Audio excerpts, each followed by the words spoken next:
Yeah, we're actually here for your support. We've introduced legislation collectively. I think there's 13 pieces of legislation, and we can go through those in detail with you if you like, but the big picture is that it's a package. Um, it's all tied together. It's designed to provide a balanced budget and pay little bills and move forward with some significant reforms.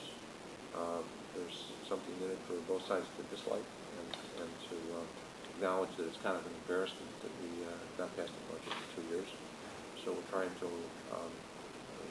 respond to the people who've been complaining about us not doing anything about it. And so we can't control what the House does or what the governor does, so but we can work within our own caucuses to reach an agreement, and that's what we've been doing. There's some of the bills are pretty much, set in stone. They're ready to go. There's some things we're still working on around the edges on some of the other bills because there's opposition coming in. Since we've introduced these, there's people being hired to work against provisions, and so we're trying to work through those. The problem that we're facing at this point is we have exactly two alternatives. We can do something, or we can do nothing. And if we do nothing, we have no budget whatsoever. The stopgap expired on December 31st. There's no money for education, or for colleges, higher ed, math grants, human services, important state functions. So we can listen to all the naysayers and do nothing, or we can make an attempt like this where we both recognize that we're having to give.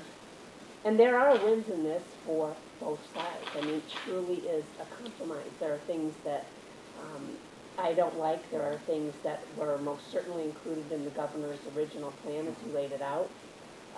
But what it does fundamentally is set the state on a long-term path of stability and predictability, which is probably the single most important thing we can do right now to enhance the business climate. We haven't negotiated with the governor about this. We haven't negotiated with the speaker.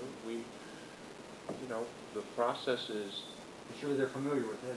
Well, the process requires both chambers to pass an identical bill to go to the governor. So, the first step is to see if we can cooperate and get our own caucuses to vote for this. It's hard enough to do that. Let's see if we can do that. If we can do it, then I think people in the House would look and say, the Democrats in the House would say, hey, Lady Radogno voted for a package, and there's some things that you wouldn't expect her to vote for, but she did, and the Republicans can do the same.